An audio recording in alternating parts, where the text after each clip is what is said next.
Hello everybody, అందరికీ నమస్కారం. ఇప్పటి నుంచి మనం చేసే ఈ హెల్త్ సిరీస్ మీకు చాలా ఇన్ఫర్మేటివ్గా ఉంటాయి అండ్ చాలా హెల్ప్ఫుల్గా కూడా ఉంటాయి.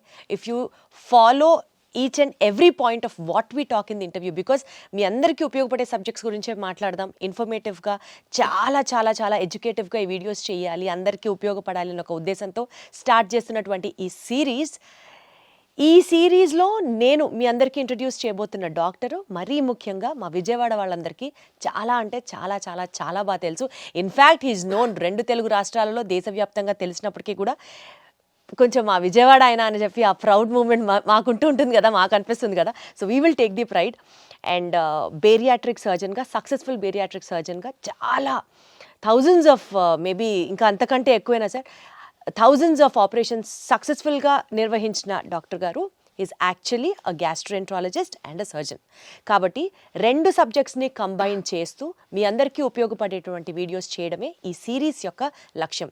So without any delay let me take the privilege in introducing to you all the celebrity doctor అనే చెప్పాలి, ఎందుకంటే ఆయన వీడియోస్ కూడా యూట్యూబ్లో ఫాలో అయ్యే వాళ్ళు బోలెడు మంది ఉంటారు. So he is none other than Ravikanth Kongara garu. Sir నమస్తే. నమస్తే అండి. ఎలా ఉన్నారు సార్? అంతా ఫైన్. ఎప్పుడు అలానే ఉంటారు సార్? ఎలా అలా how do you maintain that? అట్లా ఏం లేదండి, దానికి మెయింటైన్ చేయడానికి డిసిప్లిన్. మనకి మార్నింగ్ 8 కల్లా నాది సర్జరీ స్టార్ట్ అయిపోతాయి, 10-11 కల్లా ఓపీ స్టార్ట్ అవుతుంది. ఇంకా డైలీ రొటీన్ అదే. ఈవినింగ్ 5:30-6 వరకు వర్క్ జరుగుతుంది. ఇంకా తర్వాత 1 గంట 2 గంటలు జిమ్ చేసి మళ్ళీ రొటీన్ అదే ఎవ్రీడే. బేసికల్గా సిల్వర్ స్క్రీన్ మీద నాగార్జున గారు మారరు, ఇక్కడ బయట మీరు మారరు, ఎప్పుడూ అలానే ఉంటారు, ఎప్పుడు చూసినా అలాగే ఉంటారు. మనం అందరికీ ట్రీట్ చేసే పేషెంట్స్ ఒబీస్ పేషెంట్స్. వాళ్ళకి మనం ఇలా చేయండి అలా చేయండి అని చెప్పేటప్పుడు ముందు మనం హెల్తీగా లేమనుకోండి, we're not fit to preach them ఇలా చేయండి అలా చేయండి అని. ఫస్ట్ ఆఫ్ ఆల్ మన డిసిప్లిన్ మనం చూసుకుంటే వాళ్ళకి ఏదన్నా సలహా ఇవ్వచ్చు. Got it sir. సార్ యాక్చువల్గా ఎప్పుడూ నుంచో మిమ్మల్ని అడగాలనుకుంటున్నాను, బేరియాట్రిక్ సర్జన్గా మీరు చాలా సక్సెస్ఫుల్గా చాలా బాగా ప్రమోట్ చేశారు and people all know you that way. కాకపోతే యువర్ యాక్చువల్ క్వాలిఫికేషన్ బీయింగ్ మీరు ఒక గ్యాస్ట్రోఎంట్రాలజిస్ట్ అండ్ సర్జన్. ఎప్పుడైతే మీరు యూట్యూబ్లో వీడియోస్ వీటి గురించి కూడా మాట్లాడడం స్టార్ట్ చేశారో అప్పుడు మా అందరికీ అర్థమైంది, ఓహో యూ ఆల్సో ట్రీట్ దిస్ అన్నది. ఎలా అట్లాగా from gastroenterology to bariatrics, how did it all happen? యాక్చువల్గా అండి, ఎంబీబీఎస్ తర్వాత 3 years సర్జరీ అండి, అది పోస్ట్ గ్రాడ్యుయేషన్. దాని తర్వాత super speciality 3 years gastroenterology, surgical gastro అనమాట. అది నిమ్స్లో చేయటం జరిగింది. నేను ఎంబీబీఎస్ తర్వాత ఎంబీబీఎస్ వరంగల్ కాకతీయ మెడికల్ కాలేజ్లో చేశాను. తర్వాత ఎంఎస్ జనరల్ సర్జరీ వచ్చేసి సర్జరీ మెయిన్స్ అన్ని రకాల సర్జరీస్కి ట్రైనింగ్ ఉంటుంది, అది ఉస్మానియా మెడికల్ కాలేజ్ హైదరాబాద్లో చేశాను. తర్వాత నిమ్స్లో గ్యాస్ట్రో చేశాను. సో నేను ప్రాక్టీస్ స్టార్ట్ చేసినప్పుడు నిమ్స్లో 2011లో నాది అయిపోయిన వెంటనే నెక్స్ట్ మంత్ ఇక్కడికి వచ్చి స్టార్ట్ చేశాను. ఎందుకంటే మా రిలేషన్, మా బ్రదర్ సిస్టర్ ఇటువైపు సెటిల్ అయినారు కదా, వాళ్ళు అందరం కలిసి ఉండొచ్చు అని ఇక్కడికి వచ్చాను. ఇక్కడికి వచ్చిన తర్వాత ఆల్రెడీ ఒక 10 మంది పైన గ్యాస్ట్రోఎంట్రాలజిస్టులు ఉన్నారు, సర్జన్స్ ఉన్నారు. సో ఒకప్పుడు ఇప్పుడు నేను కొత్తగా వస్తే నా దగ్గరికి ఎవరినైనా పేషెంట్ నమ్మి ఎలా పంపిస్తారు? ఇప్పుడే పాస్ అవుట్ అయ్యి వచ్చాం, వీడు ఎలా చేస్తాడో ఏం చేస్తాడో ఎప్పటి నుంచో ఉన్న డాక్టర్స్ ఉంటారు కదా.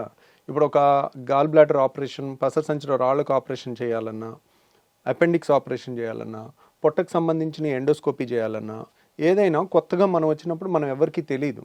యాక్చువల్గా నేను చదువుకుందేమో వరంగల్ అండ్ హైదరాబాద్. ఒక 15 ఏళ్ళు మొత్తం నేను పుట్టింది పెరిగింది అంతా కూడా తెలంగాణలోనే, సెటిల్ అయింది ఇటు. కాబట్టి నాకు ఇటువైపు ఎక్కువ పరిచయాలు లేవు. మా ఫ్రెండ్స్ ఇప్పుడు హైదరాబాద్లో ఏ హాస్పిటల్కి వెళ్ళినా నా జూనియర్స్ కానీ సీనియర్స్ కానీ ఉంటారు. ఏ హాస్పిటల్కి వెళ్ళినా హలో హాయ్ అని పలకరించే ఫ్రెండ్స్ ఉంటారు. ఇక్కడ ఎవరు లేరు. అట్లా నాకు రిఫరల్స్ వచ్చేవి కావు. అంటే పలానా కండిషన్కి ఈయన క్వాలిఫైడ్ డాక్టరు, బెటర్ డాక్టర్ అనేది కొత్తగా వచ్చిన వాళ్ళకి ఎవరు ఉండరు. కాబట్టి నా దగ్గరికి రెగ్యులర్ గ్యాస్ట్రో ప్రాక్టీస్ ఏది వచ్చేది కాదు. ఓకే. దాంతో నాకేంటంటే ఇంకెలాగా చాలామంది చేస్తున్నారు కదా, ఎవరు చేయలేనిది కష్టమైంది ఉన్నది బేరియాట్రిక్ సర్జరీ, అది చేద్దాం అనేది నాకు. దానికి స్పెషల్ ట్రైనింగ్ బెల్జియంలో చేసి వచ్చాను అనమాట. సో అందుకని నేను బేరియాట్రిక్ సర్జరీ ఆ కాలంలో ఎవ్వరూ చేయట్లేదు. అది మొదలుపెట్టాం. మనం మొదలుపెట్టినప్పుడు ఛాలెంజింగ్ కేసెస్ తీసుకుని, అంటే 200 kgs హైదరాబాద్లో అన్ని కార్పొరేట్ హాస్పిటల్లో వదిలేసిన పేషెంట్స్ని కానీ, పండ్రి కానీ, బాలభీముడు కానీ, అసలు ఇన్యూమరబుల్ 250 కేజీలు దాటిన పేషెంట్స్, చావు బతుకులు వచ్చిన పేషెంట్స్, అలా చాలామందిని ట్రీట్ చేయగలిగాం. సో అప్పుడు ఫోకస్ అంతా దాని మీద ఉండింది. దానివల్ల బేరియాట్రిక్ సర్జరీ ఎవరు చేసేవాళ్ళు లేరు కాబట్టి మీరు లైమ్ లైట్ లోకి రావడం జరిగింది. అది మోనోపోలీ లాగా ఎక్కువ రిఫరల్స్ అందరూ పేషెంట్ టు పేషెంట్ వచ్చేదన్నమాట. సో అట్లా మనం కష్టమైన పేషెంట్స్, వెరీ లావు ఉన్న పేషెంట్స్, 200 కేజీలు 250 కేజీలు చావు బతుకులో ఉన్నాయి అన్నీ అందరు రిజెక్ట్ చేసినాయి. అవి చేయటం వల్ల దాంట్లో ఎక్కువ గుర్తింపు వచ్చింది. ఎప్పుడైతే కోవిడ్లో మనం ఖాళీగా ఉండి లాక్డౌన్లో ఏదో టైంపాస్కి ఒక గ్యాస్ట్రో అది చదువుకున్నాం కదా, సర్జరీ అది చదువుకున్నాం కదా అని జనరల్ టాపిక్స్ కొన్ని నేను ఒక 40 వీడియోలు చేశానండి. చేసిన తర్వాత అవి బాగా వైరల్ అయ్యి ఎక్కువ మంది, అంటే మనం ఇవన్నీ చేస్తున్నారు గ్యాస్ట్రోఎంట్రాలజిస్టు, గ్యాస్ట్రో ప్రాక్టీస్ అని అందరికీ తెలవటం వల్ల ఒకళ్ళ నుంచి ఒకళ్ళు పేషెంట్స్ రావటం జరిగింది. ఇప్పుడు ఏంటంటే మనకి బేరియాట్రిక్ సగం ఉంటున్నారు. గ్యాస్ట్రో అనేది ఏంటంటే అదొక సముద్రం లాగా, చాలా రకాల కంప్లైంట్స్ ఉంటాయి. అంటే గ్యాస్ ట్రబుల్ కానీ, గ్యాస్ ట్రబుల్ అంటేనే అదొక మహాసముద్రం లాగా ఉంటుంది. దాంట్లో చాలా రకాల కంప్లైంట్స్ ఉంటాయి. దానికి తోడు ప్యాంక్రియాస్ అని, లివర్ అని, కిడ్నీ రాదు కానివ్వండి, కిడ్నీ చుట్టుపక్కల ఉండే చాలా అవయవాలు కూడా అన్ని పొట్టలోనే ఉంటాయి కదా. గ్యాస్ట్రో అంటేనే పొట్టకు సంబంధించింది. స్ప్లీన్ అని, చిన్న పేగు, పెద్ద పేగు చాలా ఉంటాయి అన్నమాట. ప్లస్ ప్రాక్టాలజీ అంటారు, అంటే చాలామందికి బ్లడ్ పట్టడం, అంటే పైల్స్, ఫిషర్స్, ఫిస్ట్లా, ఇట్లా రకరకాలు, అంటే నోటి దగ్గర నుంచి పేగులో కింద వరకు వచ్చే అంతా కూడా దాంట్లో కవర్ అవుతుంది అన్నమాట. బట్ ఒకటి సార్, ఇలా 2 స్ట్రీమ్స్ని మీరు కవర్ చేయడం, మీరు అందులో స్పెషలైజ్ అయి ఉండడం ఇప్పుడు మాకు చాలా హెల్ప్ అవుతుంది. బికాజ్ అటు బేరియాట్రిక్ సబ్జెక్ట్ గురించి అన్నా మీ దగ్గరికే రావాల్సి ఉంటుంది, ఇటు గ్యాస్ట్రో సమస్య ఏదైనా సరే మీ వైపే చూడాల్సి ఉంటుంది. సో ఐ థింక్ ఇప్పుడు మనం స్టార్ట్ చేసే ఈ సిరీస్లో let us talk about both the issues, 2 cover అయ్యేటట్టు. ఎందుకంటే అవే ప్రజలని ఇప్పుడు బాగా బాగా బాగా పీడిస్తున్నటువంటి మెజారిటీ ఆఫ్ ది ప్రాబ్లమ్స్లో అవి కూడా ఉన్నాయి. కాబట్టి టు స్టార్ట్ విత్ అండి, ఈ ఎపిసోడ్లో స్పెషల్గా మనం గ్యాస్ ప్రాబ్లం గురించి మాట్లాడుకుందాం. గ్యాస్ ప్రాబ్లం అనేది చాలామంది రెగ్యులర్గా ఫేస్ చేస్తూ ఉన్నటువంటి ప్రాబ్లమే. గ్యాస్ వదలడం అనేది మధ్యలో నలుగురిలో ఉన్నప్పుడు కాస్త ఇబ్బందిగా అనిపించవచ్చు. అండ్ బ్లోటింగ్, కడుపు ఎప్పుడు ఫుల్గా అనిపించడం, ఏమి తినాలనిపించకపోవడం. సో మేబీ ఇవాల్టి రేపటి మనకున్న స్ట్రెస్డ్ లైఫ్ స్టైల్ ఒక మేజర్ రోల్ ప్లే చేస్తున్నా సరే, గ్యాస్ ప్రాబ్లమ్ని కనుక సరిగ్గా ట్రీట్ చేయకపోతే చాలా కాంప్లికేషన్స్ కూడా వస్తాయని విన్నాము. So you have to tell us అసలు గ్యాస్ ప్రాబ్లం అంటే ఏంటి సార్, ఎన్ని రకాలు ఉంటాయి, and how do we overcome this? So గ్యాస్ట్రోఎంట్రాలజిస్ట్కి అంతా గ్యాస్ మయంలాగే ఉంటుందండి. రోజు ఉదయం నుంచి సాయంత్రం వరకు పేషెంట్స్ అందరూ గ్యాస్ గ్యాస్ గ్యాస్ అని వస్తారు. యాక్చువల్గా గ్యాస్ అనేది ఏమి ఉండదండి. యాక్చువల్గా టెక్స్ట్ బుక్లో సార్ నాకు గ్యాస్ ట్రబుల్ ఉందని అంటారు. గ్యాస్ ట్రబుల్ అనే వర్డ్ ఎక్కడ పుస్తకాల్లో ఉండదు. There is no term, no disease like gas trouble. Okay, gas trouble అంటే ఒక్కొక్కరికి ఒక్కొక్కటి. ఇప్పుడు కొంతమందికి తేపులు ఎక్కువ వస్తే దాన్ని గ్యాస్ ట్రబుల్ అంటారు. కొంతమంది పట్టుభ్రమంగా ఉంటే గ్యాస్ ట్రబుల్ అంటారు. కొంతమందికి గ్యాస్ కింద నుంచి ఎక్కువ వస్తే దాన్ని గ్యాస్ ట్రబుల్ అనుకుంటారు. కొంతమంది కడుపు నొప్పి వస్తే గ్యాస్ అనుకుంటారు. కొంతమంది ఛాతీలో మంటలాగా ఉంటే గ్యాస్ ట్రబుల్ అనుకుంటారు. రకరకాలుగా. సో కొంతమందికి ఊరికే విరోచనాలు, ఇర్రెగ్యులర్గా బౌల్ మూమెంట్స్ వస్తే ఏదో గ్యాస్ ఉందని అంటుంటారు. బ్లోటింగ్ అంటారు, ఉబ్బరం అంటారు, ఇట్లా రకరకాల. ఇది పలానా ఒక జబ్బు కింద కాదని, it's a non specific patient తయారు చేసిన జబ్బు అనమాట. దాన్ని వాళ్ళు గ్యాస్ అంటే వాళ్ళు చెప్పే కంప్లైంట్స్ అన్నీ నిశితంగా పరిశీలించి, ఓహో వీళ్ళకి ఈ ప్రాబ్లం ఉంది, ఓకే వీళ్ళకి గాల్ బ్లాడర్లో రాయి ఉన్నా కానీ గ్యాస్ ట్రబుల్ లాగా వస్తుంది. అంటే వాళ్ళు ఏంటంటే నూనె వస్తువులు తినలేరు. నూనె వస్తువులు తినగానే కడుపులో ఇబ్బంది అవుతుంది. అన్నం తిన్న తర్వాత కానీ, నూనె వస్తువులు తిన్నప్పుడు కానీ, నూనె వస్తువులు లేకపోతే అట్లా. ఈ కంప్లైంట్ ఉంటే ఒక్క గాల్ బ్లాడర్ దాంట్లోనే నూనె వస్తువులు తినలేనిది వస్తుంది, ఇంకా దేంట్లో రాదనమాట. అట్లా వాళ్ళు చెప్పే కంప్లైంట్లో మన క్లూస్ దొరుకుతూ ఉంటాయి. ఇప్పుడు కడుపులో మధ్యలో నొప్పి వచ్చి వీపులోకి పాకుతుంది అనుకోండి, అది ప్యాంక్రియాస్ నొప్పి. ప్యాంక్రియాస్ నొప్పి ఒక్కటే వీపులోకి పాకుతుంది. పసర సంచిది ఎప్పుడు రైట్ సైడ్ వస్తుంది, రైట్ సైడ్ వచ్చి కుడి భుజానికి వెళ్తుంది అనమాట. సో ఇంకా ఎసిడిటీ ప్రాబ్లం, రిఫ్లెక్స్ అనుకోండి, బొడ్డు పైన వచ్చి ఎడమ వైపు ఛాతీలో వస్తుంది. అది హార్ట్ బర్న్ అంటారు, కడుపు మంట అంటారు. కొంతమంది కడుపు మంట అంటారు. కొంతమంది ఎక్కువ అసూయ, ఒకప్పుడు అంటారు కదండి, ఎక్కువ అసూయ, జలసి ఉండి వాళ్ళు ఎక్కువ ఆలోచించి వాళ్ళ బాడీలో ఎక్కువ యాసిడ్ తయారయ్యి, యాసిడ్ వల్ల అల్సర్స్ ఫామ్ అవుతాయి అన్నమాట. అల్సర్స్ ఫామ్ అయ్యి దాన్ని ఎసిడిటీ అంటారు. ఆ యాసిడ్ ఎక్కువ ఉన్న వాళ్ళకి అన్నవాహిక అనేది మనకి గొంతు నుంచి పొట్టలోకి వెళ్ళే ఇసోఫేగస్ని అన్నవాహిక అంటారు. అది ఛాతీలో ఉంటుంది అనమాట. అది కొంచెం లెఫ్ట్ సైడ్ ఉంటుంది, హార్ట్ వెనకాల నుంచి వెళ్తుంది. కాబట్టి వాళ్ళందరికీ హార్ట్ బర్న్ లాగా వచ్చి గుండె నొప్పి ఏమో చచ్చిపోతామేమో అన్న భయంతో వస్తారు వాళ్ళు, పరుగులు తీసుకుంటూ వస్తారు.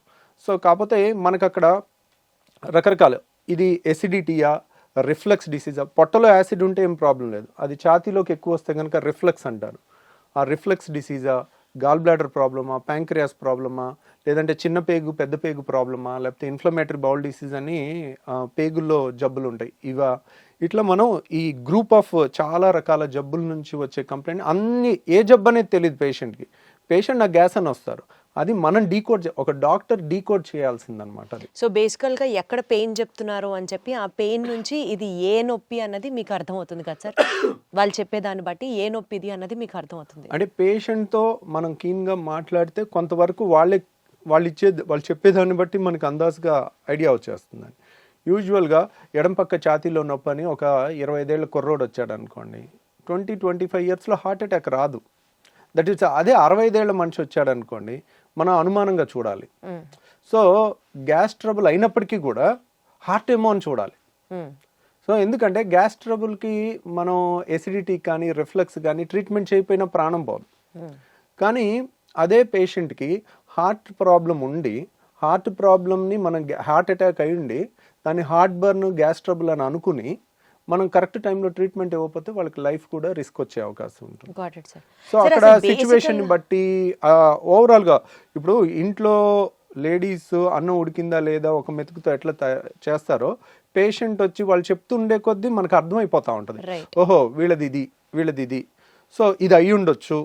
కానీ కన్ఫర్మ్ చేసుకోవాలంటే ఈ టెస్ట్ చేయాలి, అవసరమైతే ఎండోస్కోపీ చేయాలి, సిటీ స్కాన్ చేయాలి, అల్ట్రాసౌండ్ స్కాన్ చేయాలి, ఎంఆర్ఐ స్కాన్ చేయాలి. ఓహో దీనికి ఈ స్కాన్ అయితే బాగా పనిచేస్తుంది అట్లా. సార్ ఇప్పుడు ఏ నొప్పి అయినా సరే అది గ్యాస్ అని పేషెంట్ ఏదైతే చెప్తారో మీ దగ్గరికి వచ్చినప్పుడు దానికి మేజర్గా మనం చూడాల్సినటువంటి కారణాలు ఏంటి? ఇప్పుడు ఒకప్పుడు మా చిన్నప్పుడు ఇంత మరి అవేర్నెస్ లేకపోవటం వలన అప్పుడు కూడా ఉన్నదో మనకు తెలియదు, కానీ ఇప్పుడైతే చాలా ఎక్కువ పేషెంట్స్ అయితే ఉంటున్నారండి. దానికి కారణం ఏంటంటే ఒకప్పుడు ఉన్న ఫుడ్ హ్యాబిట్స్, ఇప్పుడున్న ఫుడ్ హ్యాబిట్స్, ఇప్పుడు అంతా జంక్ ఫుడ్, బయట ఫుడ్. ఒకప్పుడు మనకి ఇంట్లో ఏది వండితే అదే తినేవాళ్ళం, ఇప్పుడు బయట ఫుడ్స్ చాలా చాలా చాలా ఎక్కువైపోయినాయి. ఇప్పుడు మన ఇంట్లో కూడా 2-3 పిల్లలు ఉంటే ఒక్కొక్కళ్ళు ఒక్కొక్క రెస్టారెంట్ని ఒక్కొక్క ఐటమ్ ఆర్డర్ పెట్టే పరిస్థితి ఉంది. ప్రతి ఇంట్లో కూడా ఇది ఉంది, ఇది ఎవరు ఇల్లు ఎక్సెప్షన్లా లేదు. తర్వాత డే బై డే అగ్రికల్చర్లో కూడా ప్రాఫిట్ ఓరియంటెడ్గా మనకి ఏమేమి పెస్టిసైడ్స్ కొడుతున్నారు, ఎంత మోతాదులో కొడుతున్నారు, దాని రెగ్యులేషన్ అనేది అంత ప్రాపర్గా లేదు. దానివల్ల వస్తుందా, దీనివల్ల వస్తుందా, ఇవన్నీ కూడా మోస్ట్ లైక్లీ ఇవన్నీ కారణాలు అయి ఉండొచ్చు. ఈ కారణాన్ని క్లియర్ కట్గా ఎస్టాబ్లిష్ చేయాలంటే చాలా పెద్ద రీసెర్చ్ చేయాలండి. అది గవర్నమెంట్ ఇనిషియేటివ్గా తీసుకుని పెద్ద స్టడీ, లక్షల మంది పేషెంట్ని స్టడీ చేయటం అనేది అంత ఈజీ కాదు. వాళ్ళు తీసుకున్న ప్రతి మోతాదులో ఏ పెస్టిసైడ్ ఎంత ఉంది అని టెస్ట్ చేయాలన్నా కానీ ఒక్కొక్క టెస్ట్కి మనకి 1000 ఖర్చు అవుతుంటుంది అనమాట. అవన్నీ ప్రూవ్ చేయాలంటే ఇట్స్ ఏ పబ్లిక్ ఇనిషియేటివ్. ప్రైవేట్గా ఒక డాక్టర్ కానీ ఒక ఇండివిజువల్ కానీ చేయగలిగింది కాదనమాట. ఇప్పుడు మన అమెరికాలో అయితే అలా నేషనల్ ఇన్స్టిట్యూట్ ఆఫ్ హెల్త్ అని ఉంటుంది, వాళ్ళు స్పాన్సర్ చేస్తారు, $1 మిలియన్ అట్లా రీసెర్చ్కి ఇస్తారు అనమాట. మన దగ్గర కూడా కొన్ని ఉన్నాయి, ICMR అని. అట్లా రీసెర్చ్ చేస్తే గానీ మనకి ఎందువల్ల అనేది ఈ గ్యాస్ ప్రాబ్లం వస్తుంది అన్నది తెలియదు. అంటే ఇదే కారణాలు, ఇదివరకు లేని ఇప్పుడు వచ్చినాయి కదండి. ఇప్పుడు ఇదివరకు ఇంత ఒబిసిటీ లేదు, ఇప్పుడు ఎందుకు వచ్చింది అంటే, ఇప్పుడు ఇదివరకు 2 వీలర్స్ ఎన్ని ఉన్నాయి, ఇప్పుడు ఎన్ని ఉన్నాయి. నా స్కూల్కి నేను నడుచుకుంటూ వెళ్ళేవాడిని, ఇప్పుడు మా పిల్లలు కార్లో దిగి కార్లో వెళ్తున్నారు. సో ఇప్పుడు ఎన్ని 2 వీలర్స్ ఉన్నాయి, అప్పుడు ఎన్ని లక్షలు ఉన్నాయి, ఇప్పుడు ఎన్ని కోట్లు ఉన్నాయి. రైట్. సో ఎన్ని లిఫ్ట్లు ఉన్నాయి, అప్పుడు మారుతున్న లైఫ్ స్టైల్ దీనికి మెయిన్ కారణం అన్నట్టుగా అర్థం చేసుకోవాలి మనం. అటు ఒబిసిటీకైనా, పెరుగుతున్న గ్యాస్ సమస్యలకైనా, పెరుగుతున్న క్యాన్సర్లకైనా కూడా మోస్ట్లీ మన పర్యావరణం మారటం కానీ అన్నీ కూడా కారణం అనమాట. సరే ఇప్పుడు ఈ గ్యాస్ ట్రబుల్కి అయితే మనం ఇట్లా జనరలైజ్డ్గా మాట్లాడుకుంటున్నాం. ప్రత్యేకంగా ఇందాక మీరు ఒక మాట అన్నారు, యాసిడ్ రిఫ్లెక్స్ అని. అంటే పొట్టలో ఉండాల్సిన యాసిడ్ పైకి తంతు ఉంటే అది యాసిడ్ రిఫ్లెక్స్ అని. అది కూడా ఎక్కువగా వింటున్నాం, అది కూడా ఒకలాంటి గ్యాస్ ప్రాబ్లమే అంటారా? దాని గురించి ఏమైనా డీటెయిల్గా మాట్లాడుకుందాం. అంటే చాలా మందికి అండి ఎసిడిటీ అంటే 2 రకాలు. ఒకటి పొట్టలో యాసిడ్ ఎక్కువ తయారవటం, టెన్షను, ఇర్రెగ్యులర్ ఫుడ్ హ్యాబిట్స్, ఆలోచన ఎక్కువ ఉండటం, సో పని ఒత్తిడి ఎక్కువ ఉండటం వల్ల బాడీలో యాసిడ్ ఎక్కువ తయారవుతుంది. ఎప్పుడైతే యాసిడ్ ఎక్కువ తయారవుతుందో మనకి కడుపులో మంట వస్తుంది, వాళ్ళకి బొడ్డు పై భాగంలో మంటలాగా వస్తుంది. సో ఆ మంట అనేది ఎప్పుడైతే పొట్టలో పై భాగంలో మంట వస్తుందో అది ఒక రకమైన ఎసిడిటీ. దానికి సింపుల్గా యాసిడ్ తగ్గించే యాంటాసిడ్ మందులు కానీ, కొత్తగా వచ్చిన పీపీఐస్ కానీ, అంటే ప్యాంటోప్రజోల్, రాబిప్రజోల్, ఒమిప్రజోల్, ఇసోమిప్రజోల్ అంటే రకరకాల ఏది వేసినా కానీ చాలా రిలీఫ్ వచ్చేస్తుంది. తర్వాత రెండోది ఏంటంటే మనకి డైలీ మన నోట్లో ఉమ్ము ఉంటుంది, దాని pH 7.4 ఉంటుంది. మన స్టమక్లో హైడ్రోక్లోరిక్ యాసిడ్ ఉంటుంది, అది కాన్సన్ట్రేటెడ్గానే ఉంటుంది. అంటే దాని pH వచ్చేసి 2 ఉంటుంది, లెస్ దాన్ 2, 1.5 to 2, అంటే వెరీ ఎసిడిక్ ఎన్వైర్న్మెంట్. ఎందుకు మన ఫుడ్ను అంతా డైజెస్ట్ చేయడానికి కానీ, అది ఆ యాసిడ్ ఎన్వైర్న్మెంట్ వచ్చిన క్రిముల్ని, అనవసరమైన క్రిముల్ని చంపడానికి కానీ అదొక ప్రొటెక్టివ్ మెకానిజం, డైజెషన్కి కానీ హెల్ప్ అవుతుంది అనమాట. సో ఈ యాసిడ్ అనేది పొట్టలో ఉండటం సహజ గుణం. కాబట్టి పొట్టలో ఎంత యాసిడ్ ఉన్నా మనకి ఇబ్బంది అయ్యదు. ఎందుకంటే పొట్ట గోడలో స్టమక్ వాల్లో యాసిడ్ని తట్టుకునే శక్తి ఉన్న వాళ్ళని ఆల్రెడీ మన బాడీ తయారు చేసుకుంది. ఇప్పుడు చూడండి, మన అరికాళ్ళు అనేది మందంగా ఉంటాయి. అరికాళ్ళ మీద నడిచినా మనకి అవి మందంగా ఉండటం వల్ల అది అడాప్ట్ అయి ఉంటుంది అనమాట, మనకి ఏ ఇబ్బంది ఉండదు. అంతే బరువు మన చేతి మీద, కాలు మీద, వేరే చర్మం మీద పెడితే ఆ చర్మం ఊడిపోద్ది. ఎందుకు? ఇట్ ఈస్ నాట్, దానికి తయారవ్వలేదు, నడవటానికి అరికాలు తయారైంది. అలాగే యాసిడ్ని తట్టుకోవటానికి మన స్టమక్ వాల్ తయారైంది అనమాట. జీర్ణాశయం యొక్క ఎక్కడైతే యాసిడ్ ఉంటుందో ఆ లోపల పొర యాసిడ్ని తట్టుకునే విధంగా తయారైంది. కానీ మన అన్నవాహిక ఇసోఫేగస్, ఇక్కడ నుంచి ఇక్కడ వరకు ఉన్న ఇసోఫేగస్ మాత్రం అది యాసిడ్కి తట్టుకునేటట్టు తయారవ్వలేదు.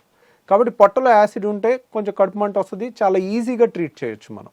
వాళ్ళకి గ్యాస్ ట్యాబ్లెట్ ఇస్తారు, కొన్ని యాంటాసిడ్ ఇస్తారు, తగ్గిపోతుంది, they will be very happy. కానీ ఈ పొట్టలో ఉండాల్సిన యాసిడ్ ఇక్కడ వాల్వ్ ఉంటుంది, ఛాతీకి పొట్టకి ఛాతీకి మధ్యలో ఒక వాల్వ్ ఉంటుంది, దాన్ని హయాటస్ అంటారు. ఆ హయాటస్లో వెడల్పుగా ఉండి వాల్వ్ లూజ్గా ఉంటే దాన్ని హయాటస్ హెర్నియా అంటారు. చాలామందికి ఎండోస్కోపీ రిపోర్ట్ చూస్తే లాక్స్ ఎలియస్ అంటారు. లాక్స్ ఎలియస్ అంటే లోవర్ ఇసోఫేజియల్ స్పింక్టర్, ఇసోఫేగస్ అంటే అన్నవాహికలో ఇక్కడ ఒక కంట్రోల్ ఉంటుంది, అప్పర్ ఇసోఫేజియల్ స్పింక్టర్ అని. ఇక్కడేమో లోవర్ ఇసోఫేజియల్ స్పింక్టర్.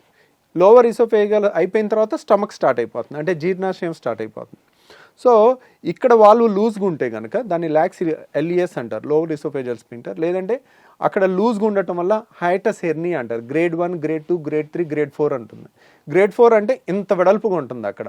అంటే ఏంటి, ఇప్పుడు ఇక్కడ ఎప్పుడైతే వాల్వ్ చాలా గ్రేడ్ 4 లూజ్గా ఉంటుందో పొట్టలో ఉన్న యాసిడ్ అంతా ఊరికే పైకి వస్తూ ఉంటుంది. పొట్ట అనేది, జీర్ణాశయం అనేది మనం ఫుల్గా తిన్న తర్వాత అది గ్రైండర్ ఆన్ అయినట్టు ఆన్ అవుతుంది. ఆన్ అయినప్పుడు గ్రైండర్కి పైన మూత పెట్టలేదు అనుకోండి, ఎట్లయితే పైకి చిమ్ముతుందో అట్లా ఈ పొట్టలో ఉండాల్సిన యాసిడ్ అంతా అది ఫుడ్ తిన్నాక ఇలా పైకి ఇసోఫేగస్లోకి వస్తుంది. ఇసోఫేగస్ గోడ ఏమైంది, మన అన్నవాహిక గోడ అనేది యాసిడ్ని తట్టుకోవటానికి తయారవ్వాల, కాబట్టి అది విపరీతమైన మంట వస్తుంది, దాన్ని హార్ట్ బర్న్ అంటారు. వీళ్ళు ఏం తినకపోతే హ్యాపీగా ఉంటారు. ద మొమెంట్ తిన్న తర్వాత వాళ్ళకి ఒక గంట 2 గంటలు ఆ గ్రైండర్ లాగా ఆడినంతసేపు యాసిడ్ అనుకొచ్చి ఈ ఛాతీ అంతా మంట పట్టేసినట్టు ఉండటం, భుజంలో నొప్పి రావటం, ఎడం భుజంలో రావటం, తర్వాత ఎడం పక్క ఛాతీలో వచ్చేసరికి వెంటనే గుండె ప్రాబ్లం అని గడగడలాడిపోతూ ఉంటారు. ఎక్కడో టీవీలో చూస్తారు 25 ఏళ్ల మనిషి ఇలా కూలబడి చచ్చిపోతే అది హార్ట్ అటాక్ కాదో కూడా ఎవరికి తెలియదు. ఎవరికి తెలుసు? Sudden death, it is a sudden death. Heart attack అని ప్రూవ్ ఉండదు, కానీ అందరూ దానికి లేబుల్ వేసేస్తారు. ఇప్పుడు మీడియా ఎవరన్నా సడన్ గా కోల్బడి చచ్చిపోయారు అనుకోండి, హార్ట్ అటాక్ అని తోసేస్తారు. Who can prove it? దానికి రియల్ గా ప్రూవ్ చేయాలంటే సడన్ డెత్, సడన్ గా కళ్ళు తిరిగి పడిపోయి చచ్చిపోవటానికి చాలా కారణాలు ఉంటాయి.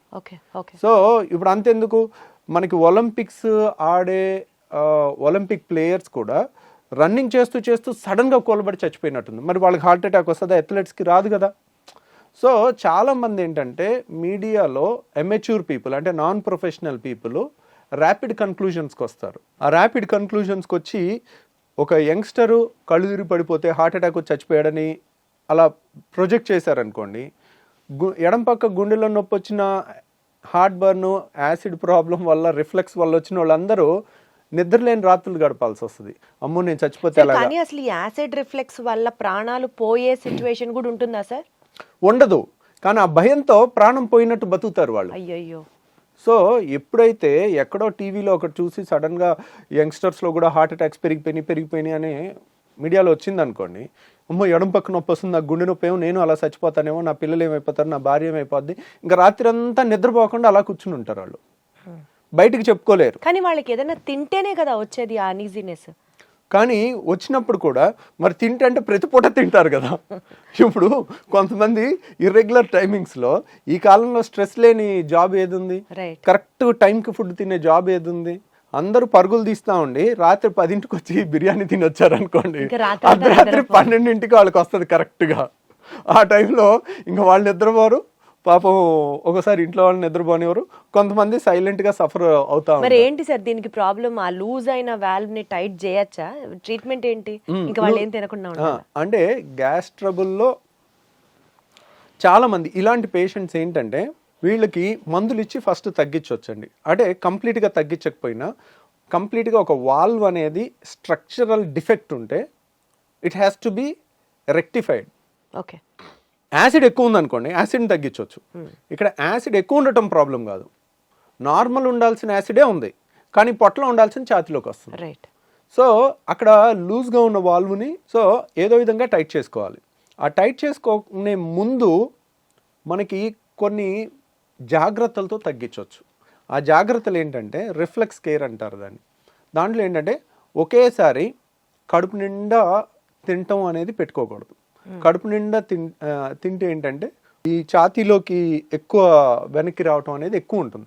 ఇప్పుడు 4 ఇడ్లీలు 5 ఇడ్లీలు పడుతున్నాయి అనుకోండి, వాళ్ళు 2 మించి తినకూడదు. ఒకసారి కరెక్ట్గా గంటన్నర ఆగి మళ్ళీ 2 తీసుకోవాలి, మళ్ళీ గంటన్నర 2 గంటలు ఆగి మళ్ళీ 2 తీసుకోవాలి.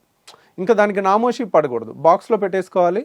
ఎక్కడైనా ఒక 5 నిమిషాలు బ్రేక్ తీసుకోవాలి, పనిలో అయినా టక్ తినేసి అట్లా తెలివిగా చేసుకుంటే కనుక ఒకేసారి ఎక్కువ ఫుడ్ లేకపోతే ఎక్కువ వెనక్కి రాదు, ఎక్కువ యాసిడ్ తయారవదు, ఎక్కువ వెనక్కి వాళ్ళకి కూడా అంత అనీజీనెస్ ఉండదు అప్పుడు పాపం. ఉండదు. అది ఒకటి. తర్వాత చాలామంది చేసేది ఏంటంటే చక్కగా 4 ఇడ్లీలో 5 ఇడ్లీలో లేదంటే 3-4 దోశలో తినేసి గ్లాసు నీళ్లు 2 గ్లాసు నీళ్లు తాగుతారు. తాగితే ఇంకా ఎక్కువ వెనక్కి వచ్చేస్తుంది. ఓకే. సో వీళ్ళు ఎప్పుడు కూడా నీళ్లు తిన్న తర్వాత తాగకూడదు, మనకి నీళ్లు తాగాలి. ఒక 4 గ్లాసులైనా ముందు తాగేసేయండి. నీళ్ళు ఎప్పటికప్పుడు దిగిపోతాయి, నీళ్ళ వల్ల యాసిడ్ ఎక్కువ తయారవదు, వెనక్కి వచ్చినా అంత ఇబ్బంది ఉండదు, అంత ఎక్కువ కూడా రాదు, ఎప్పటికప్పుడు తొందరగా వెళ్ళిపోద్ది నీళ్ళు అనేది. సో నీళ్ళంతా తాగేసిన తర్వాత ఒక 10 నిమిషాల తర్వాత అప్పుడు ఫుడ్ తిన్నారనుకోండి, ఫుడ్ తిన్నాక నీళ్ళు తాగలేదనుకోండి, వెనక్కి వచ్చేది తక్కువ తగ్గుతుందన్నమాట. స్టమక్ మొత్తం నిండిపోదు. అంటే ఫుడ్తో సగం నిండిపోయి సగంతో నీళ్ళతో ఉంటే ఆ గ్రైండర్ ఆన్ అవగానే సప్పని పైకి కొట్టేస్తుంది. అర్థమైంది. సో ఇలా రిఫ్లెక్స్ కేర్ అని ప్లస్ యాసిడ్ తగ్గించే టాబ్లెట్స్ కొన్ని వేసుకుంటే కూడా చాలా రిలీఫ్ వస్తుంది వాళ్ళకి. ఓకే. సో ఇలా మందులతో 90% క్యూర్ చేయొచ్చు. వండర్ఫుల్. కానీ ఒక 10% మాత్రం ఇంకా తిరుగుతూనే ఉంటారు. ఒక డాక్టర్ దగ్గరికి వెళ్తారు, మందులు ఇస్తారు, తగ్గదు. ఇంకో డాక్టర్ దగ్గరికి వెళ్తారు, మందులు ఇస్తారు, తగ్గదు. అక్కడ స్ట్రక్చరల్ ప్రాబ్లమ్ని అలా 10% వాళ్ళకి మనం లేటెస్ట్గా ఒక టెస్ట్ వచ్చిందండి, దాన్ని 24 అవర్ pH స్టడీ అంటారు. అంటే 24 గంటలు మనం హాస్పిటల్లో ఉంచి ఒక మెషిన్కి బెల్ట్ దగ్గర పెట్టేస్తాం. బెల్ట్ దగ్గర పెట్టేసి సన్న దారం లాంటిది ముక్కులోంచి స్టమక్ వరకు పంపిస్తే దాని మీద pH సెన్సార్స్ ఉంటాయి. అంటే ఇక్కడ ఎంత pH ఉంది, పొట్టలో ఎంత pH ఉంది అనేది 24 అవర్స్ మనం టెస్ట్ చేయాలి. టెస్ట్ చేస్తే యాసిడ్ ఇక్కడ కూడా ఎక్కువ ఉందని వచ్చినప్పుడు pH ఇక్కడ 2 ఉంటుంది, ఇక్కడ 7 ఉండాలి. ఇక్కడ కూడా 2 ఉందనుకోండి, that indicates reflex disease, acid reflex disease. దాన్ని కన్ఫర్మ్ చేసుకున్న తర్వాత అది ఆ టెస్ట్ పాజిటివ్ వస్తే మాత్రం సర్జరీ చేసుకోవాలి. ఆ టెస్ట్ కొంచెం కాస్ట్ ఎక్కువ ఉంటుంది, 24 గంటలు హాస్పిటల్లో ఉండి చేసుకోవాలి. సో బట్ దాంట్లో కనుక మనకి పాజిటివ్ వచ్చిందంటే కనుక అప్పుడు we can consider reflex surgery. Anti reflex surgery అనేది మనం ఈ వాల్వ్ని టైటన్ చేసుకుంటే వెనక్కి రాకుండా ఉంటుందన్నమాట. ఓకే. ఓకే. సో ఆ సర్జరీ మన దగ్గర ఇక్కడ చేస్తున్నారా సార్? మనం కూడా పర్ఫామ్ చేస్తాం. ఈ యాంటీ రిఫ్లెక్స్ సర్జరీని నిస్సెన్స్ ఫండ్ అప్లికేషన్ అంటారు. దాని పేరు నిస్సెన్స్ అనే సైంటిస్ట్ పేరు పెట్టారనమాట. ఆ ఫండ్ అప్లికేషన్ అంటారు. దానికి ఆల్మోస్ట్ కోత ఉండదు, కుట్టు ఉండదు, చిన్న హోల్ ద్వారా చేస్తాము. ఒక 20 minutes to 30 minutes అయిపోతుంది. ఈరోజు మార్నింగ్ చేస్తే నెక్స్ట్ డే ఈవినింగ్ 95% డిశ్చార్జ్ అయిపోతారు. ఇంకొక 5% నెక్స్ట్ డే డిశ్చార్జ్ అవుతారు. సో ఇది ఎఫెక్టివ్నెస్ ఎంత ఉంటుంది అంటే కనుక ఆల్మోస్ట్ 75% నుంచి 85% వరకు ఉంటుంది. ఒక 25%కి సగం రిలీఫే ఉంటుంది. ఎందుకు దాంట్లో 100%కి 100% గ్యారంటీ చెప్పలేకపోతున్నాం. ఇప్పుడు రాళ్ల సమస్య ఉంది, గాల్ బ్లాడర్ తీసేసాం, 100% క్యూర్, మళ్ళీ జన్మలో వాళ్ళు మన దగ్గరికి రావాల్సిన పని ఉండదు. అది 100% అనే 99% 100% గ్యారంటీగా చెప్పేయచ్చు. అదే రిఫ్లెక్స్ దాంట్లో 70 to 85% అనేది చాలా హై రిజల్ట్ అనమాట. సో ఎందుకనంటే ఇప్పుడు ఏదన్నా తీసేయటం తేలిక. గాల్ బ్లాడర్ తీసేసాం, అయిపోయింది. గర్భసంచి తీసేసాం, అయిపోయింది. చెయ్యి నరికేసాం, నిమిషం పని. సో తీసేయటం తేలిక. మొండి చేయిని ఇలా తయారు చేయలేం. మనిషి ఇంకో 1000 జన్మలు ఎత్తినా కానీ, సైన్స్ ఎంత డెవలప్ అయినా కానీ మొండి చేయిని ఈ మూమెంట్ రాదు. రాయటం కానీ ఈ అద్భుతమైన క్రియేషన్ అనేది జరగదు. ఈ వాల్వ్ కూడా ఒక అద్భుతమైన క్రియేషన్. అది మనకి న్యాచురల్గానే పర్ఫెక్ట్గా ఉండాలి. దాన్ని మనం క్రియేట్ చేస్తున్నప్పుడు మనం ఒక గాడ్ క్రియేట్ చేసిన క్రియేషన్ అంత పర్ఫెక్షన్గా ఎప్పటికీ చేయలేం. 80% క్రియేషన్ అనేది ఇంకా వరల్డ్స్ బెస్ట్ రిజల్ట్ అనమాట. ఆ మాత్రం రిజల్ట్ ఇవ్వటమే చాలా కష్టం. అందుకనే అంత రిజల్ట్ కూడా ఇవ్వలేక ఎవ్వరు ఈ సర్జరీస్ అసలు చెప్పరు. మీరు 10 మంది నా దగ్గరికి సర్జరీ కోసం వస్తారు, వాళ్ళు ఆల్రెడీ 10 మంది గ్యాస్ట్రోఎంట్రాలజిస్ట్ని చూసుంటారు.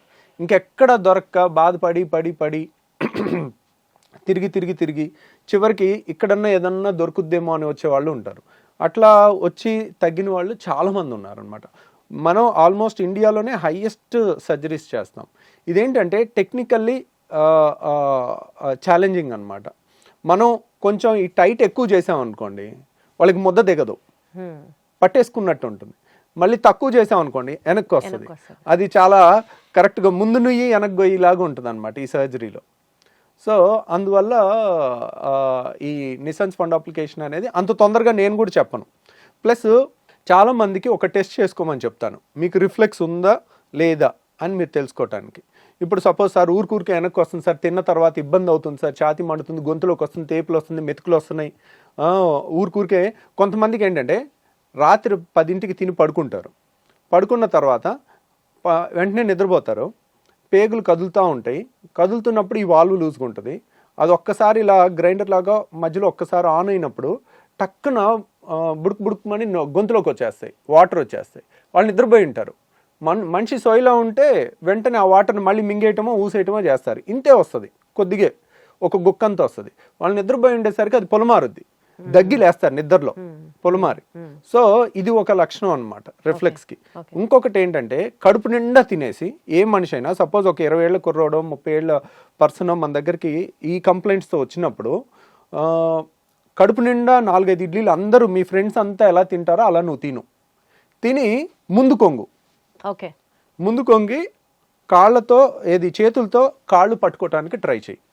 అప్పుడు ఏమవుతుంది, నువ్వు ఎప్పుడైతే ముందు కొంగుతావో ఈ ప్రెషర్ పెరుగుతుంది. మనం ఇలా ముందు కొంగగానే పొట్టని స్క్వీజ్ చేస్తాం, పొట్టలో ప్రెషర్ పెరుగుతుంది. ఈ వాల్వ్ లూజ్ ఉందనుకోండి వాళ్ళు ఆపలేరు, టక్కున గొంతులోకి వచ్చేస్తుంది. సో ఈ టెస్ట్ అనేది ఎక్కడ పుస్తకాల్లో లేదండి, ఇది ప్రాక్టికల్ అండ్ కామన్ సెన్స్. ఈ టెస్ట్ అనేది మోస్ట్ వాల్యుబుల్ థింగ్. ఎందుకంటే 10 మంది చేస్తుంది మీ ఫ్రెండ్స్, మీరు చేయలేకపోయారంటే దాని అర్థం ఏంటి, ఇక్కడ రిఫ్లెక్స్ ఉంది, వాల్వ్ తేడా ఉంది, దాన్ని సరి చేసుకోవాలి. సో బేసికల్గా లైఫ్ స్టైల్తో మీరు చెప్పినటువంటి తక్కువ మోతాదులో తినడం, గ్యాప్లు ఇచ్చుకుంటూ తినడం, ఇలా చేసుకుంటూ టాబ్లెట్స్ కొన్ని మీరు సజెస్ట్ చేసిన వాడడం ఒక పద్ధతి. అండ్ ఇంకా కాంట్ బట్ అనుకున్నప్పుడు there is also surgery option which is only 80 to 85% accurate. దీన్ని మనం ఇంకా కంప్లీట్గా ప్రివెంట్ చేయడం అన్నది ఇంకా మన చేతిలో లేదు కదా సార్, బికాజ్ అది స్ట్రక్చరల్గా వచ్చినటువంటి చేంజ్ కాబట్టి. సో దాన్ని మనం ప్రివెంట్ చేయలేము. The best thing they can do is మీలాంటి ఒక బెస్ట్ గ్యాస్ట్రోఎంట్రాలజిస్ట్ని సజెస్ట్ చేయడమే, కలవడమే, మీతో మాట్లాడడమే. సో విన్నారు కదండి, గ్యాస్ ప్రాబ్లం అనేది మనం లైట్గా తీసుకోవడానికి ఏమాత్రం లేదు. ఈ రిఫ్లెక్స్ అనేది కనుక ఇందాక సార్ చెప్పినట్లుగా ఒక 2-3 టెస్టులు మనకది మనమే చేసుకోవచ్చు, హాస్పిటల్లో అడ్మిట్ అయ్యి చేసుకోవాల్సిన కాదు. ఇలాంటివి గమనించుకుంటూ ఎప్పటికప్పుడు మనకు ఆ రిఫ్లెక్స్ సమస్య ఉందా, మేబీ దీనివల్ల ఇంత ఇబ్బంది పడుతున్నామా అన్న ఒక మినిమం అండర్స్టాండింగ్తో డాక్టర్ని కలవడం చాలా చాలా చాలా అవసరం. ఇది ఫ్యాషనా, అవేర్నెస్సా అర్థం చేసుకుంటే చాలా బాగుంటుంది. ముందర అసలు ప్రతి దానికి కంగారు పడిపోయి ఒక సొల్యూషన్ మన చేతిలో ఉంది అని డాక్టర్లను సైతం మనమే ఇన్ఫ్లుయెన్స్ చేసే స్థాయికి వెళ్ళిపోతున్నాం అంటే you have to definitely retrospect about this incident. Hello everybody, అందరికీ నమస్కారం. నేను మాట్లాడేది ఏంటా అని అర్థం అవ్వనట్టు అర్థం అయినట్టు కొంతమందికి ఉండొచ్చు. Let me be very clear about it. ఏంటంటే ఈ మధ్యకాలంలో మనం ఏం తింటున్నాం చాట్‌జీపీటీని అడిగితే క్యాలరీ కౌంట్ చెప్పేస్తుంది. మనకి సిమ్టమ్స్ ఉన్నాయి, చాట్‌జీపీటీని అడిగితే అదే చెప్పేస్తుంది పరిస్థితి ఏంటో. ఆఖరికి ఎక్స్రేలు, స్కాన్ రిపోర్టు, ల్యాబ్ రిపోర్ట్లను కూడా చాట్‌జీపీటీలోకి ఎక్కిచ్చేసి వాట్ ఈస్ ద ప్రెడిక్షన్ అని అంటే అదే మనకు చెప్పేస్తుంది. ఇంకా డాక్టర్ దాకా కూడా వెళ్ళాల్సిన అవసరం లేదు. అట్లీస్ట్ ఒక ఇన్ఫర్మేషన్ తెలుసుకొని ఆగితే పర్వాలేదు, కానీ డాక్టర్ కాదమ్మా కంగారక్కర్లేదు అన్నా కూడా వినకుండా మనం ఓవర్గా ప్యానిక్ అయిపోయాం అనుకోండి, అప్పుడు అసలైన సమస్య. సో బెటర్ అసలు ఈ చాట్‌జీపీటీ వైద్యం ఆర్ ఆ మాటకు వస్తే గూగుల్ వైద్యము, యూట్యూబ్ వైద్యం అన్నిటినీ పుట్ ఇంటూ వన్ సినారియో. ఈ విషయం గురించి ఎంత డేంజరస్గా మారుతుంది ట్రెండ్ అన్నది definitely we need to talk about this to increase the awareness among everybody. నాతో మాట్లాడడానికి డాక్టర్ రవికాంత్ గారు ఉన్నారు, ఆయనతో కనెక్ట్ అవుదాం. సార్ నమస్తే. నమస్తే అండి. సార్, నేనే మా ఇంట్లో ఒక లైవ్ ఎగ్జాంపుల్లో బ్లడ్ టెస్ట్ చేయించుకొని HbA1c రిపోర్ట్ మా వాళ్ళకి ఎవరికో ఎక్కువ వచ్చేస్తే చాట్‌జీపీటీలోకి వెళ్ళేసి ఇంకిది టూ మచ్ ఉంది HbA1c, ఇంకా మీరు జాగ్రత్త పడాలి లేకపోతే చాలా కాంప్లికేషన్స్ వస్తాయంటే ఇంకా అసలు టెన్షన్ అయిపోయి ప్యానిక్ అయిపోయి డాక్టర్ దగ్గరికి వెళ్ళిపోయి డోస్ పెంచండి అని, ఆ డాక్టర్ ఏమో అక్కర్లేదని, ఎంత తలకాయ నొప్పి, ఎంత డ్రామా నడిచిందంటే. ఇలాంటి పేషెంట్స్ని మీరు చూస్తుంటారా సార్? యాక్చువల్గా ఈరోజు ఒక పేషెంట్ చూశానండి. సో ఆ పేషెంట్కి ఉన్న కంప్లైంట్ ఏంటంటే షీఈస్ ఇన్ 30 years ఉంటాయి, 30, 28 అలా ఉంటాయి. తనకి లెఫ్ట్ సైడ్ చెస్ట్లో అదో తెలియని ఇబ్బంది, షీ కుడ్ నాట్ ఎక్స్ప్లెయిన్. అది నొప్ప, మంట ఏంటి అనేది తను చెప్పలేకపోతుంది. సో ఎడం పక్క ఏదో ఛాతీలో ఉంది ఏదో అని తను చాట్‌జీపీటీలో లెఫ్ట్ సైడెడ్ చెస్ట్ పెయిన్ అని కొడితే ఫస్ట్ వచ్చేది హార్ట్ అటాక్ అని వచ్చింది దాంట్లో. సో హార్ట్ అటాక్ అని రాగానే తనకి ఇంకా దాంట్లోంచి బయటపడలేకపోతుంది. వెంటనే అక్కడ అమెరికాలో ఉంటుంది, అమెరికాలో ఎమర్జెన్సీకి వెళ్ళారు. అది ఈసీజీ అట్లాంటి బేసిక్ టెస్ట్లు చూసి ఏం అవసరం లేదు, అంతా బాగానే ఉంది, ఏం హార్ట్ అటాక్ లాంటిది ఏం లేదు అని దే హ్యావ్ ఎష్యూర్డ్ దెమ్, ఏం కాదమ్మా అని. కానీ భయం అనేది ఒకటి ఉంటుంది కదండి. సో ఇది నాకే వస్తే, సో కొంతమంది యంగ్స్టర్స్ ఇలా పడిపోతున్నారు, అలా ఆ భయంతో నాకు యాంజియోగ్రామ్ చేయండి అని అక్కడ అడిగితే ఆ ఇన్సూరెన్స్ రూల్స్ ప్రకారం కానీ దేనివల్ల కానీ వాళ్ళు ఒప్పుకోకపోతే తను ఆల్మోస్ట్ ఇది జరిగి వన్ మంత్ అయింది అమెరికాలో. తర్వాత తను ఇండియా వచ్చి ఇండియాలో మనకి ఏ టెస్ట్ అయినా యాక్సెసిబుల్ ఉంటుంది, వెంటనే అక్కడ 1, 2 నెలలు, 3 నెలలు అపాయింట్మెంట్ తర్వాత దొరుకుతుంది. ఇక్కడైతే ఒకే రోజు అన్ని రకాల టెస్టులు మనకు కావాల్సినంత స్పీడ్గా చేయించుకోవచ్చు. ఇండియా వచ్చేసి ఒక హాస్పిటల్కి వెళ్ళి నాకు ఇట్లా ఉందండి, నాకు ఒక యాంజియోగ్రామ్ కావాలి అని అన్నాను. యాంజియోగ్రామ్ అవసరం లేదమ్మా నీకు అని చెప్పినా కానీ లేదండి నాకు కావాలి అంటే, సరే రెగ్యులర్ యాంజియోగ్రామ్ అంటే ఇక్కడ సూది గుచ్చి లోపలికి వేసి చేయాలి కదా, అది రిస్క్ ఎందుకు అనవసరంగా సిటీ యాంజియోగ్రామ్ చేద్దామని సిటీ స్కాన్ యాంజియోగ్రామ్ చేయించారు. CT scan angiogram, calcium score అన్నీ చేసుకుంటే అన్నీ 0 ఉన్నాయి, అసలు అంటే ఏమీ లేదని. దీన్ని బట్టి మనం అర్థం చేసుకోవాల్సి, చాలామంది ఏమనుకుంటున్నారు, ఒక టెస్టే కదా చేసేసుకున్నాం మనకేముంది హ్యాపీగా ఉన్నాం కదా అని అనుకుంటున్నారు. అంటే ప్రతి దాన్ని అవసరం లేని టెస్ట్ చేయటం వల్ల ఒక రక్తం ఒక చుక్క లేకపోతే ఇంతో 5 ml ఇస్తే దానివల్ల పెద్ద నష్టమేం లేదు. కానీ ఒక అల్ట్రాసౌండ్ స్కాన్ చేస్తే ఏం అవ్వదు. అల్ట్రాసౌండ్ అంటే మన సౌండ్ వేవ్స్, మన నోట్లోంచి వచ్చిన వైబ్రేషన్స్ లాంటి అల్ట్రాసౌండ్ స్కాన్ ఎన్ని 1000 సార్లు చేయించుకున్నా రిస్క్ ఉండదు. ఎంఆర్ఐ స్కాన్లో కూడా రిస్క్ ఉండదు. కానీ సిటీ స్కాన్ అలా కాదు. తను ఏం చేయించుకుంది, సిటీ యాంజియోగ్రామ్ చేయించుకుంది. ఒక్క CT scan is equals to 1000 X-rays. 1000 ఎక్స్రేస్లో తగిలినంత రేడియేషన్ తగులుతుందన్నమాట. ఇప్పుడు చైల్డ్ బేరింగ్ ఏజ్ ఉన్న ఉమెన్ అంటే 30 yearsలో అలా ఉన్నప్పుడు వాళ్ళకి ఆ రేడియేషన్ అంతా తగిలితే వాళ్ళ ఓవరీస్కి కూడా తగులుతాయి, వాళ్ళ థైరాయిడ్స్కి తగులుతాయి. These are very radiation sensitive organs మన బాడీలో. సో వాళ్ళ ఓవరీలో ఉండే ఎగ్స్కి కూడా తగులుతాయి. దానివలన కూడా ఆ డిఎన్ఏలో మార్పులు వచ్చి వాళ్ళకి రేపొద్దున పుట్టే పిల్లల్లో కూడా జన్యుపరమైన లోపాలు రావచ్చు. అందుకని అంత తొందరగా రేడియేషన్ ఉన్న టెస్ట్ని అంత తొందరగా రికమెండ్ చేయరు. కానీ ప్రాబ్లం ఏంటంటే ఇక్కడ వాళ్ళు అది చేయించుకుని నార్మల్ అని వాళ్ళకి తెలిసిందే వైద్యం అని అనుకునే స్టేజ్కి వాళ్ళ భయం తీసుకెళ్తుందంటే మనం రీసెర్చ్ చేయాలి. ఏది యూట్యూబ్లో రీసెర్చ్ చేయండి, గూగుల్లో చేయండి. Who is the genuine doctor? ఎవరైతే మినిమం టెస్టులతో మంచి వాళ్ళ ఐక్యూ వాడి బెస్ట్గా వాళ్ళు సజెషన్ ఇవ్వగలుగుతారనేది చేసి వాళ్ళ దగ్గరికి వెళ్ళి ఒపీనియన్ తీసుకోవటం అనేది బెస్ట్ ఆప్షన్. అంతేగాని ఇప్పుడు మనమే గూగుల్ చేసేస్తే మనం ఒక డాక్టర్కి వచ్చేస్తుంది అని అనుకోవటం మూర్ఖత్వం. అలా అయితే మన పిల్లల్ని చదివించుకోవటం ఎందుకు? మన పిల్లల్ని కష్టపడి రోజుకి 18 గంటలు 20 గంటలు చదువుకుని వాళ్ళు ఒక కష్టపడి డాక్టర్లు అయ్యి ఒక 20-30 ఏళ్ళు చదివించుకోవటం ఎందుకు కదా? ఇంకా ఆ ప్రాసెస్ అంతా వేస్ట్ కదండి. సో అంత ఈజీగా ఉండదు. అంటే మెడికల్ సైన్స్లో మాస్టరీ అనేది బాగా చదువుకున్న వాళ్ళకే చాలా కష్టం అది. అలాంటిది ఒక సింపుల్ చాట్ జీపీటీలోనో గూగుల్లోనో సెర్చ్ చేసేసి దానివల్ల చాలామంది సైడ్ ఎఫెక్ట్స్, ఇబ్బందులు, మానసిక క్షోభ అనుభవించే వాళ్ళే ఎక్కువ ఉన్నారు. కాబట్టి పునరాలోచించండి. మీరు డాక్టర్స్ని ఎక్కువ టెస్టులు కావాలని వీలైనంత వరకు అడగొద్దు. అవి కూడా కొన్ని రిస్కీ టెస్టులు ఉంటాయి. మీరు మళ్ళీ అడుగుతుంటే అందరికీ ఇలా డీటెయిల్గా ఎక్స్ప్లెయిన్ చేసే టైం ఉండదు. బయట ఇంకో 40 మంది పేషెంట్లు ఉంటారు. మీకు సిటీ స్కాన్లో ఇన్ని రేడియేషన్ ఉంటుంది, ఇంకెందుకు వచ్చిన గొడవలే, తలనొప్పి ఎందుకు, ఇవన్నీ చెప్పే బదులు ఒకటి రాసి ఇచ్చి పడేస్తే పోద్ది కదా అనే స్టేజ్కి తెచ్చుకోకండి.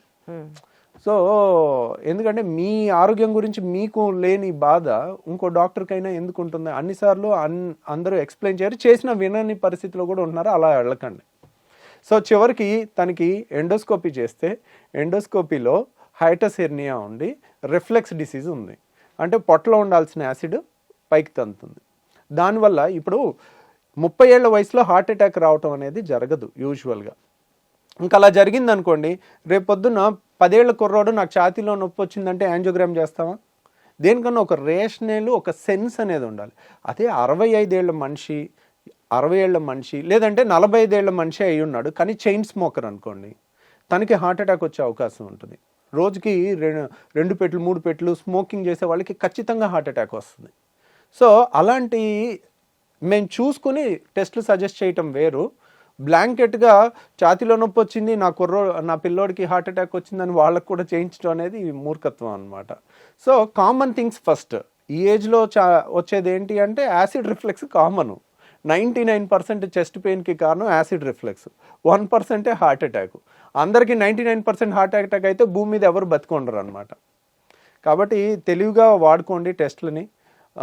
ప్రతిదీ లాజికల్గా ఎక్స్ప్లెయిన్ ఎక్కువసేపు చేయాలని ఎక్స్పెక్ట్ చేయకండి. మీకు కావాలంటే చాలామంది డాక్టర్స్ ఇప్పుడు ఇలాంటి పాడ్కాస్ట్ ద్వారా చేసి మీకు ఏమేమి తెలియాలనేది, దేనికి భయపడాలి, దేనికి భయపడకూడదు, ఏది హార్ట్ పెయిన్, ఏది గ్యాస్ పెయిన్ అనేది కూడా నేను ఒక టేబుల్ లాగా చేసి 8 minutes వీడియో చేశాను. నా పాడ్కాస్ట్లో ఉంది, నా ప్రీవియస్ దాంట్లో. అలా చూసుకుంటే మీకు నాలెడ్జ్ తెలిస్తే అనవసరంగా మీరు కంగారు పడరు, అనవసరమైన టెస్టులు చేయించుకోరు. బేసికల్గా ChatGPT or Google or YouTube మీద పెట్టిన నమ్మకం డాక్టర్ మీద ఉంచితే, డాక్టర్ చెప్పేది వింటే ప్రాబ్లం అక్కడతో సాల్వ్ అవుతుంది. Wonderful sir, thank you so much. Thank you అండి.